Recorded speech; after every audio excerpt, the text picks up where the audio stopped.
The first glimpse of the Thrin homeworld took Ethan Mercer's breath away. From the bridge of the human scout ship, the planet looked almost alive. Its sky shimmered with colors humans had no names for, clouds moving in strange, elegant patterns as though guided by some invisible hand. Oceans glowed faintly beneath the atmosphere, and vast cities rose like crystal forests, connected by bridges that arched in impossible curves. Ethan had read the reports and seen the images, but nothing could prepare him for the reality. "Captain," said Lieutenant Harris, his voice breaking Ethan's thoughts, "we're approaching the landing zone. Sensors report no immediate hostiles, but the planet's security measures are unusual. They're watching us already." Every human diplomat, scientist, and soldier who had ever attempted contact had returned with stories of impossibility. Few had survived their first meetings. Yet here he was, chosen not for rank or fame, but for his ability to think clearly under pressure and understand perspectives alien to his own. The scout ship descended slowly. Energy shields shimmered as they passed through the upper atmosphere, and Ethan felt a thrill of fear and excitement. This was diplomacy at the edge of humanity's reach. And then the landing craft touched down on a platform that seemed to hover above the city. It was smooth, reflective, and impossibly large. As the airlock opened, a wave of silence greeted Ethan. There were no humans or familiar faces, only the hum of energy, the faint scent of ozone, and the presence of beings so different from anything he had ever known. Standing before him was the Thrin delegation, tall, elegant creatures with elongated limbs and luminous skin, their eyes deep pools of shifting colors. Every movement was fluid, precise, as if their bodies were designed for perfection. At the center, a figure towered over the rest. Ethan's eyes widened. The queen of the Thrin hive, Scifi, radiated authority in every gesture.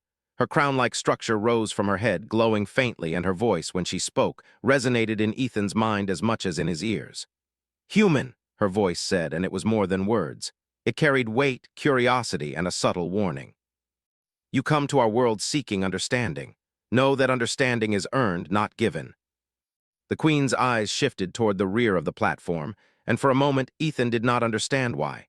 Then a figure ran forward, faster than any human could move, yet graceful and precise. It was a young female Thrin, her scales glowing faintly in the reflected light, her eyes fixed on Ethan. She skidded to a halt just in front of him. "Ethan," she said, and the tone of her voice made his stomach drop, "I am yours." "Why does my daughter call you husband, human?" The Queen's roar shook the air, more felt in the chest than heard. Every Thrin in the assembly froze. Even the air seemed to vibrate under her anger. Ethan swallowed hard, realizing that diplomacy had just become a matter of life and death. He raised his hands, trying to communicate calm. "Your Majesty, I..." "Answer me, what magic have you done to ensnare my child?" Humans did not have telepathy, and yet in that moment he felt the Queen's fury pressing against his mind. Still, he stood firm. Humans had endured worse than fear, and he would not break under intimidation. Lyra, the young Thrin girl, stepped closer. "She does not understand, Ethan. She cannot see what I see. I do not lie. I have chosen this." He took a deep breath, remembering his training. Calm, respectful, clear. "Your Majesty, I cannot command her feelings or thoughts. I am honored that she trusts me, but I am not her consort in your sense. I am a human, different from your species. We value choice and understanding. Perhaps this is why she feels connected to me." Ethan felt the tension in the air, the weight of judgment and power pressing down on him. Then slowly she lowered her wings, her glare still sharp but tinged with curiosity. "This is unusual," she said. "I have never encountered a human who does not fear me, who does not lie when threatened, who does not bow blindly. I respect your life and your people. That is why I stand here unafraid and speak honestly. I do not seek power or advantage. I seek understanding." The Queen's gaze softened minutely. "You speak boldly for a human," she said. "Perhaps there is potential here, but understand this. If you betray her trust or mine, the consequences will be unlike anything your species has known. I seek only dialogue and peace. And I trust you." What exactly had she seen in him that bypassed generations of tradition and hierarchy? And most importantly, how could he survive in a society where a single misstep could provoke death? The palace halls were vast, shimmering corridors of light and energy. Every surface seemed alive, responding to thought and movement. Ethan could feel his own human limitations, but he also felt a spark of pride. Humanity had survived against odds far worse than this. Humans had adapted to every environment, every challenge, every threat. And perhaps that resilience, his calmness, his honesty, his ability to reason and connect, was exactly what this alien society had never seen. As he walked, Lyra chattered softly about her interests, her questions revealing a mind curious, bright, and unafraid. Ethan answered patiently, sharing stories of Earth, of human society, of courage and cooperation. He could see her eyes widen at tales of humanity's triumphs, its failures, and its strange, unpredictable creativity. The Queen followed at a distance, silent but observant. Ethan could feel her scrutiny, sharp and probing, but instead of fear, he felt a growing determination. Humans had always faced the unknown with courage. This was no different. When they reached a chamber where Lyra would reside, the Queen finally spoke again. "Do not deceive her, human. The bond she feels is real to her. If you manipulate it, there will be no mercy. I believe trust and honesty are the only ways forward." Outside, the alien city continued its silent dance of light and energy. Inside, Ethan Mercer felt the first spark of hope that perhaps humans could not only survive on this world, but also teach even the most advanced civilization something vital. That choice, honesty, and courage were strengths no telepathy or technology could replace. And in that moment, he realized that the challenge ahead was not just survival. It was to prove that humanity could inspire, influence, and endure in ways that no alien queen had ever dreamed possible. Ethan woke to a world that seemed both familiar and alien. The chamber he had been shown was vast, glowing faintly with the soft luminescence of Thrin architecture. Smooth walls curved upward, as if the ceiling were a natural extension of the floor, and shifting patterns of light moved along the surfaces like liquid. Lyra sat across from him, her gaze curious, attentive, and fearless. "Good morning," she said in her clear, melodic voice. "I hope you slept well. Humans must rest often, or you cannot think clearly. Though your world makes it difficult to sleep sometimes, it is beautiful but strange. It helps me understand what is happening, and sometimes it helps me survive." He had expected some curiosity from her, but not this deep understanding. Somehow she could sense aspects of him that were invisible even to the Queen. "I respect what I can see," he said, "and I try to respect what I cannot see. That is how humans survive and thrive. We respect the unknown and try to learn from it. You are honest and humans rarely lie. That is why I called you my husband, not in the way your species thinks. I sense something in you, something strong, something safe. That is what my bond seeks." And yet here was a young alien telling him that she had chosen to trust him psychically before even understanding him fully. It was a profound responsibility. "I understand your bond," Ethan said carefully. "I am honored, Lyra, but I am not your consort. I cannot be, not in your mother's sense or mine. I am me, a human who wants to help and understand. That is all." Her eyes blazed with light, her wings, or the elegant extensions from her back, folded tightly behind her. "You spend your time speaking with her, human," the Queen said, her voice echoing both physically and mentally. "Do you not fear that you will corrupt her mind? Do you not see that you meddle in the order of this hive?" "I seek to share understanding. Lyra has her mind and her heart. She can learn and choose freely. That is not corruption, that is growth. Humans survive because we learn from every experience, every mistake, and every challenge. That is how we thrive, Your Majesty." He had faced storms on Earth and on distant planets, crises that could have broken lesser humans. He would not break now. Finally, the Queen spoke almost softly. "You are unlike any I have met. Perhaps that is why she trusts you. But understand this, trust is fragile. One mistake, one misstep, and it will be destroyed.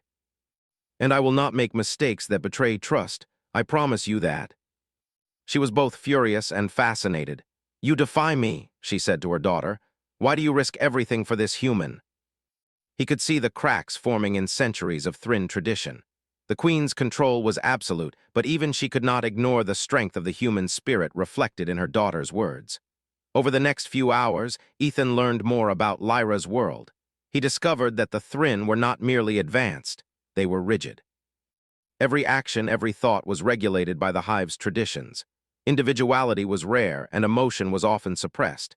Yet here was a young Thrin willing to defy norms, guided by a psychic bond she could not fully explain.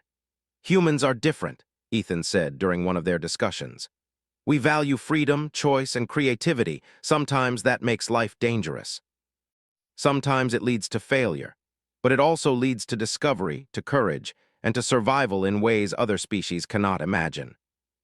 Humanity had faced countless threats, from natural disasters to war to unknown alien encounters. And in every case, humans had survived because they adapted, because they acted with courage, empathy, and intelligence. Perhaps that was what drew Lyra to him, not the man, but the essence of humanity itself. Their conversation was interrupted by an alert from the palace. A section of the hive's energy network was malfunctioning, threatening to disrupt the delicate balance of their city. Ethan stood immediately. "I must see this. Perhaps I can help." "We find solutions." The energy network was intricate, a complex lattice of glowing conduits and pulsing nodes. The Thrin engineers were frozen in indecision, unsure how to respond without violating protocol. Ethan knelt and studied the structure carefully, noting the flow of energy, the pressure points, and the areas of overload. "This is human problem-solving," Ethan said softly to Lyra. "We look at the system, understand the variables, and make adjustments based on observation and logic, not tradition." Slowly, the network's hum returned to balance and the lights pulsed evenly once more. The Thrin engineers stared in awe. The Queen herself, standing above them, said nothing at first. Then she spoke, her voice tight with disbelief. "You did this without telepathy, without following our rules, without fear." "We adapt, we act, and sometimes that allows us to achieve things others cannot. Something they cannot ignore. Know this: one misstep and all the lessons you bring will vanish. The hive is loyal and loyalty is absolute. That is why he matters." And now, on this distant world, surrounded by aliens more advanced than anything humans had ever known, he had the chance to prove once again that courage, honesty, and understanding could change the course of events, even for a species that had never known individuality or choice. As night fell over the glowing Thrin city, Ethan and Lyra sat together, discussing human culture, science, and philosophy. The chamber shimmered around them, alive with energy, yet in that moment, it was quiet enough for human words, human ideas, and human courage to take root in the heart of an alien civilization. And for the first time, Ethan realized that this was only the beginning. The next morning, Ethan woke to an unusual vibration in the air. The soft hum of the Thrin city felt different, tense, unsteady, as though the planet itself was aware of something approaching. He stepped to the window, looking out over the shimmering spires and luminous streets, and noticed a faint glow spreading along the horizon. The energy currents that powered the city pulsed unevenly, flickering in patterns that did not belong to natural rhythms. "Ethan," Lyra said, appearing behind him, her glow pale with concern. "Something is wrong. I feel it in the hive's network. The energy flows, they are off balance. Even the Queen fears it." Lyra led him to a chamber deep beneath the palace, where the energy conduits ran like a glowing river through the walls and floors. The engineers stood frozen, eyes wide, their psychic senses overwhelmed by the instability. Every pulse of the network sent vibrations through the chamber, making the air shimmer with danger. "This is worse than I imagined," Ethan said quietly. "But humans solve problems. We do not wait, we act." The glow traced every conduit, revealing weaknesses, overloads, and areas of instability. Ethan studied the patterns carefully. The Thrin network was intricate, far beyond human technology and complexity, but its energy followed rules, laws of physics, not tradition. "This is like a river," Ethan murmured. "Energy flows like water.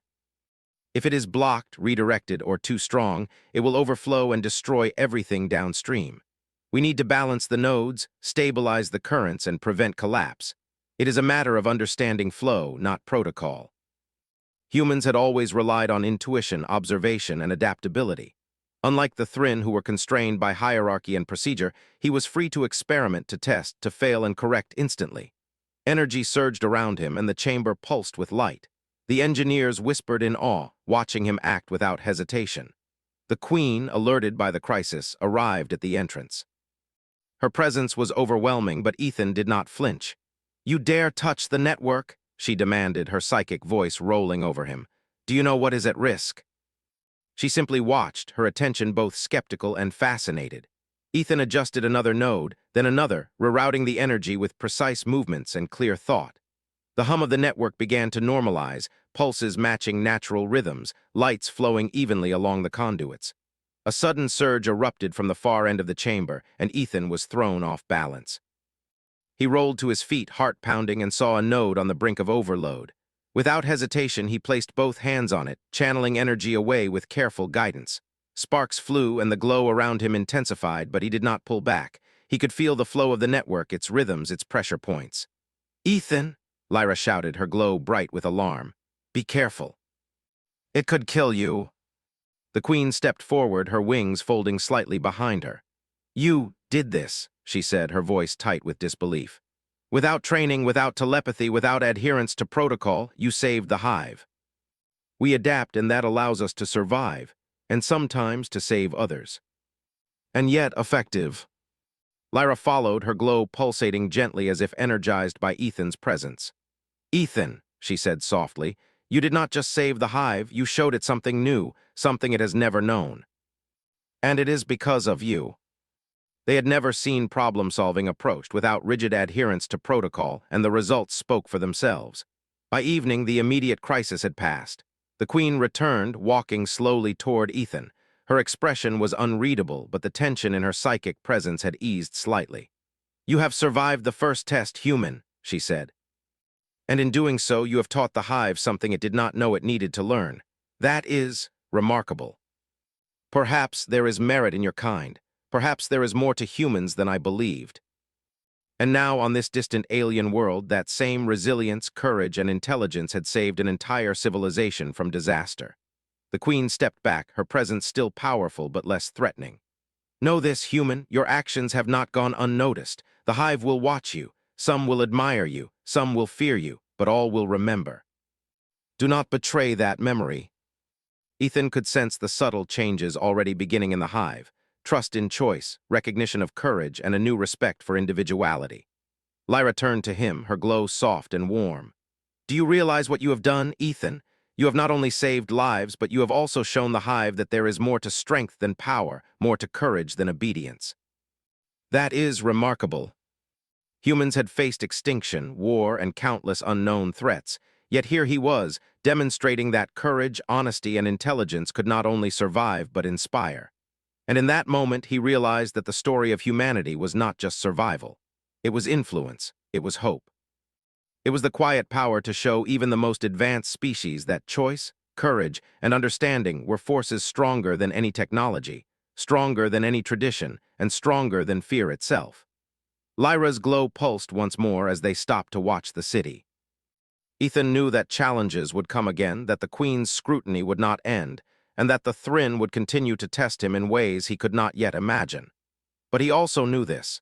Humanity had faced the impossible before, and humanity would face it again. And perhaps, just perhaps, humanity's strength would not only survive on this alien world, but transform it forever. The following days were filled with tension, learning, and quiet observation. Ethan woke each morning to the soft glow of the Thrin city, aware that he was now more than a visitor. He was an observer, a teacher, and in some ways, a challenge to the rigid order of an entire civilization. Lyra was at his side, eager to learn, to question, and to guide him through the complexities of Thrin culture. But the queen's presence loomed over every interaction, a reminder that one misstep could undo everything he had accomplished. That morning, Ethan was summoned to a council chamber within the palace, a massive room filled with the most influential Thrin minds. Elders, advisors, and military leaders sat in an intricate pattern, their eyes fixed on him as he entered. At the head of the chamber, Queen Serapha waited, her expression unreadable. She gestured for him to step forward. "You have done well, human," she said, her voice echoing through the chamber, "but your presence here has raised questions among the hive. Questions about loyalty, hierarchy, and the influence of your kind. You have disrupted what has endured for centuries." One elder rose, his glow dimming slightly as he spoke. "You speak boldly for a human, and yet the hive's stability was at risk before your intervention. How can we trust that your methods will not bring chaos instead of safety? I have demonstrated my intentions by acting to protect the hive, not to control it. Humans survive because we act for what is right, not for fear of punishment or adherence to tradition. That is why I can offer the hive solutions it may not have considered." He seeks understanding, and his understanding has already saved countless lives. "I do not seek to defy, but neither can I compromise principles that protect lives. Humanity's strength is in our integrity and courage. That is what I offer the hive." How can one human influence a Thrin heir and change the balance of the hive? That freedom is something humans value deeply, and it is also what strengthens trust. Some will resist, some will fear, and some will see you as a threat to order itself. Are you prepared for that? If resistance comes, I will meet it with understanding, strategy, and action, not rashness. Let this be known. His actions will be judged not by words but by results. But they are learning. Your actions make them question their assumptions. That is dangerous for them and powerful for you. You show me what it means to decide freely, to act with courage, to respect life. That is something our hive cannot see easily. What is happening? He asked, moving quickly. Lyra's expression darkened. Another sector is failing. It is not a small problem this time. If it collapses, the damage could be catastrophic. Even the Queen's authority may not contain the consequences. Engineers and Thrin soldiers were scattered, trying to manage the crisis, but fear had frozen most of them. The energy surged, pulsing dangerously. Ethan could feel the instability, the potential for destruction. This is more serious than the previous problem, Ethan said. But the principle is the same. Observe, understand, act. Fear will not help us. Hesitation will destroy us. I trust you, Ethan. I will help. Sparks flew, the light bathing the chamber in a dangerous glow, but he did not stop. He felt the rhythm of the network, the pressure points, and the flow of energy. Lyra assisted, guiding him where her psychic sense detected instability. Careful, Ethan. The node ahead. Too much pressure, it could explode. Humans rely on observation and intuition, but collaboration makes it stronger. Your hive has power, but humans have courage. Together, we can do more. Can a human truly understand our system so quickly? Engineers and soldiers looked on in awe, whispers spreading through the chamber. The Queen's gaze lingered on Ethan, her expression conflicted. You have done more than any human has a right to do. You save lives, yet you challenge our hierarchy. You teach my daughter, yet you remain human. I do not know if I admire or fear you. I seek only to act rightly and help where I can. That is what humans do. You influence not only my daughter, but the hive itself. Continue to act with courage and wisdom. One misstep will cost you dearly. You have shown the hive that courage, choice, and intelligence matter. They may not see it fully yet, but they are learning. And here, on a world more advanced than most humans could imagine, that same courage, observation, and determination had stabilized a civilization on the brink of disaster. For the first time, Ethan felt that he was not merely a guest, not merely a diplomat, but a bridge between worlds. Humanity's strength, its courage, its wisdom, its empathy, was not only surviving but influencing an alien species in ways that might change their society forever. And as night fell over the glowing city, Ethan knew the challenges ahead would be greater. The Queen, the elite, and the hive itself would continue to test him. But humanity had always faced the impossible, and humanity had always endured. Perhaps, he thought, humanity's greatest strength was not survival alone, but the ability to inspire, to teach, and to change even the most unyielding hearts. The days following the network crisis were tense but full of cautious optimism. Ethan moved carefully through the palace, aware that every action was watched, every word weighed. The Queen's eyes followed him like a storm waiting to break, and yet there was a change, a subtle acknowledgement that humanity's courage, intelligence, and honesty had earned a measure of respect. Lyra stayed close, her glow bright and constant, a reminder that trust and connection could survive even in the shadow of a powerful ruler. That morning, Ethan was summoned once again to the Queen's private chambers. The halls were empty except for the faint hum of energy running through the walls. When he entered, Scifi was seated on her throne, her wings folded elegantly behind her. She did not rise as he approached, but her gaze pierced him. You have performed well, human, she said, her voice measured. Your actions have saved the hive and influenced my daughter in ways I did not expect, but now a more delicate matter arises. There are those among my people who see your presence as a threat. They question your influence and your motives. You must face them, not with weapons, but with words and deeds. You will demonstrate why your presence is valuable, why humans deserve not just survival, but understanding. Ethan knew that words alone would not persuade them. He would need to show them, act with the clarity and courage that humans embodied. One of the elder engineers spoke first. Human, you have acted in ways we do not understand. You saved the hive, yes, but at what cost? You bypassed protocol, disregarded hierarchy, and influenced the Queen's daughter. How can we trust that your methods will not cause greater harm? That is humanity's way. Observe, understand, and act for the greater good. It is not manipulation, she said firmly. I chose this bond. I felt his courage, his honesty, and his respect for life. I am free to trust him or not, and I trust him. That is my choice, not his. Ethan felt the tension, the weight of centuries of hierarchy pressing down on him, and yet he did not falter. Humans had survived impossible challenges, often alone and against insurmountable odds. This was no different. I do not seek to control anyone, Ethan said. I seek understanding and cooperation. Humans have survived because we act with integrity, courage, and intelligence. If the hive can accept these principles, even partially, it will be stronger, more resilient, and better able to face the challenges of the universe. That is how we survive, and that is how we thrive. Trust is built not on fear, but on action and understanding. And I will continue to act with integrity and courage, to protect the hive and build understanding between our species. These are qualities we value, even if we do not fully understand them. You may remain, but under observation. Your actions will continue to speak louder than your words. They are beginning to understand, slowly, but they are learning. Ethan could sense the subtle changes already beginning: trust in choice, recognition of courage, and a new respect for individuality.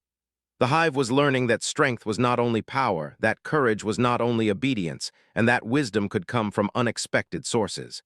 Ethan, Lyra said softly, your presence has changed the hive more than you know. Even the Queen sees it, though she will not admit it openly. You have shown that humans can teach more than technology or strategy. We can learn courage, honesty, and understanding. Perhaps humanity's greatest strength is not just surviving. It is inspiring, teaching, and showing what courage and choice truly mean. Slowly, the hive began to change. Citizens spoke openly about ideas and possibilities, elders allowed discussions previously forbidden, and even the Queen began to engage in debates that were once considered unnecessary. One day, a crisis arose unlike any before. A rogue energy surge threatened the hive's central city. The Queen's advisors panicked, arguing over tradition and protocol. Ethan stepped forward, calm and measured. Observe first, he said. Understand the problem, act with courage but wisely. As the crisis passed, the Queen approached him privately. Her expression was softer than it had ever been.